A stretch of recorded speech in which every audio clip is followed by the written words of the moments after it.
Zarepata,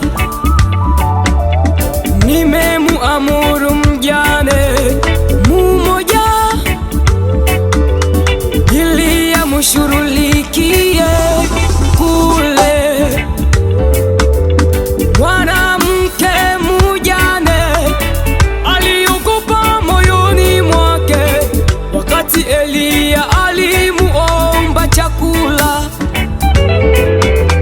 Baba, mama, kaka, dada, tusiwe wenye kunungunika. Maisha ni ya Mungu wetu.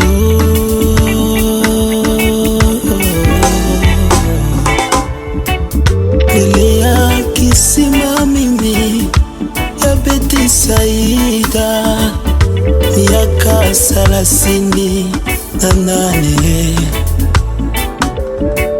ndani ya ugonjwa na kosa uponyaji wa kunitiao majini. Waliofika nyuma yangu wamepata uponyaji, waliofika nyuma yangu wamepata uponyaji. Ulipoingia ndani ya maisha yangu ukakausa chozi, mimi niliyekuwa wa kulia usiku na mchana, ulipoingia yote ikakuwa upya.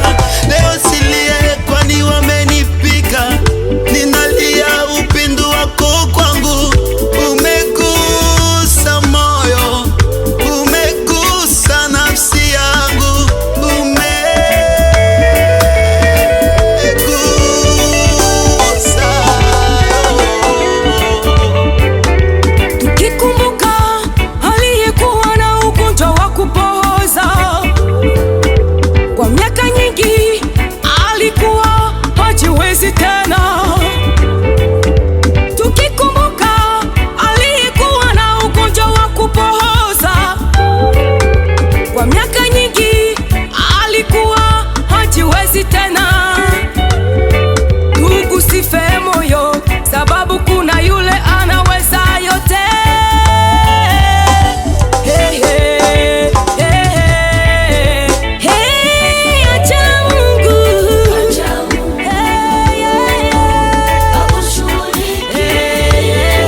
ya Mungu, lakini acha Mungu mwenyewe akushughulikie katika shida zako.